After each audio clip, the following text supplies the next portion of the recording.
ఇర్మియా గ్రంథం 14వ అధ్యాయం. కరువు కాలమున జరిగిన దాని గూర్చి ఇర్మియాకు ప్రత్యక్షమైన యెహోవా వాక్కు. యూదా దుఃఖించుచున్నది, దాని గుమ్మములు అంగలార్చుచున్నవి. జనులు విచారగ్రస్తులై నేలకు వంగుదురు. యెరూషలేము చేయు అంగలార్పు పైకెక్కుచున్నది. వారిలో ప్రధానులు బీదవారిని నేలకు పంపుచున్నారు. వారు చెరువుల యొద్దకు రాగా నీళ్లు దొరుకుటలేదు. వట్టి కుండలు తీసుకుని వారు మరల వచ్చుచున్నారు. సిగ్గును అవమానం నొందిన వారే తమ తలలు కప్పుకొనుచున్నారు. దేశంలో వర్షము కురవకపోయినందున నేల చీలియున్నది గనుక సేద్యము చేయు వారు సిగ్గుపడి తలలు కప్పుకొనుచున్నారు. లేళ్లు పొలములో ఈని గడ్డి లేనందున పిల్లలను విడిచిపెట్టుచున్నవి. అడవి గాడిదలను చెట్లు లేని మెట్టల మీద నిలవబడి నక్కల వలె గాలి పీల్చుచున్నవి.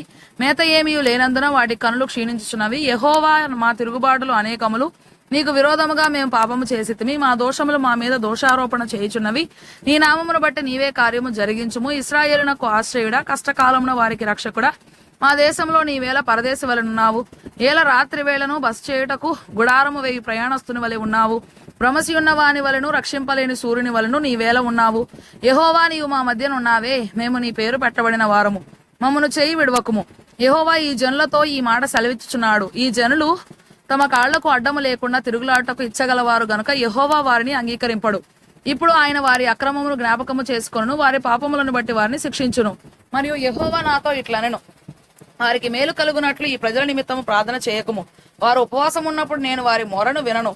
వారు దహన బలి అయినను నైవేద్యమైనను అర్పించినప్పుడు నేను వాటిని అంగీకరింపను. ఖడ్గం వలనను క్షామం వలనను తెగులు వలనను వారిని నాశము చేసేదను. అందుకు నేను, అయ్యో ప్రభు అయిన యెహోవా, మీరు ఖడ్గము చూడరు, మీకు క్షామము కలగదు. ఈ చోటను నేను స్థిరమైన సమాధానం మీకు ఇచ్చేదనని ప్రవక్తలు వారితో చెప్పుచున్నారని నేను అనగా, యెహోవా నాతో ఇట్లనెను, ప్రవక్తలు నా నామమును బట్టి అబద్ధములు ప్రకటించుచున్నారు. నేను వారిని పంపలేదు, వారికి ఆజ్ఞ ఇయ్యలేదు, వారితో మాటలాడలేదు. వారు అసత్య దర్శనమును, శకునమును, మాయతంత్రమును, తమ హృదయమున పుట్టిన వంచనను ప్రకటన చేయుచున్నారు. కావున నేను వారిని పంపకపోయినను, నా నామమును బట్టి ఖడ్గమైనను క్షామమైనను ఈ దేశంలోనికి రాదని చెప్పుచు అబద్ధ ప్రవచనములు ప్రకటించి ప్రవక్తలను గూర్చి యెహోవా ఇలాగు సెలవిచ్చుచున్నాడు, ఆ ప్రవక్తలు ఖడ్గం వల్లను క్షామం వల్లను లయమగుదురు. వారెవరితో అట్టి ప్రవచనములు చెప్పుదురో ఆ జనులు క్షామమునకును ఖడ్గమునకును పాలై యెరూషలేం వీధులలో పడవేయబడదురు. నేను వారి చెడుతనమును వారి మీదికి రప్పించదును. వారినైనను వారి భార్యలనైనను వారి కుమారులనైనను వారి కుమార్తెలనైనను పాతిపెట్టు వాడెవడను లేకపోవును.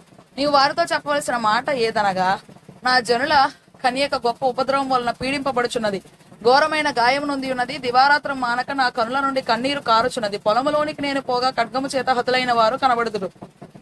పట్టణములో ప్రవేశింపగా క్షామ పీడితులు అచ్చట నుందురు. ప్రవక్తలేమి యాజకులేమి తామెరుగని దేశమునకు పోవాలని ప్రయాణమై ఉన్నారు.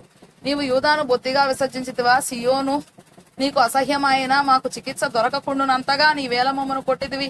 మేము సమాధానము కొరకు కనిపెట్టుచున్నాము గాని మేలేదియు కనబడుటలేదు. చికిత్స కలుగు కాలము కొరకు కనిపెట్టుచున్నాము గాని భీతి తగిలి ఉన్నది. యెహోవా, మా దుర్మార్గతను మా పితరుల దోషమును మేము ఒప్పుకొనుచున్నాము. నీకు విరోధముగా పాపము చేసి ఉన్నాము. నీ నామమును బట్టి మమ్మను త్రోసివేయకుము. ప్రశస్తమైన నీ సింహాసనమును అవమానపరచకుము. మాతో నీవు చేసిన నిబంధనను జ్ఞాపకము చేసుకునుము. దాన్ని భ్రష్టపరచకుమి. జనముల వ్యర్థ దేవతలలో వర్షము కురిపింపగలవారున్నారా? ఆకాశము వాననీయగలదా? మా దేవుడవైన యెహోవా, నీవే కదా దాన్ని చేయుచున్నావు. నీవే ఈ క్రియల నీవు చేయుచున్నావు. నీ కొరకే మేము కనిపెట్టుచున్నాము.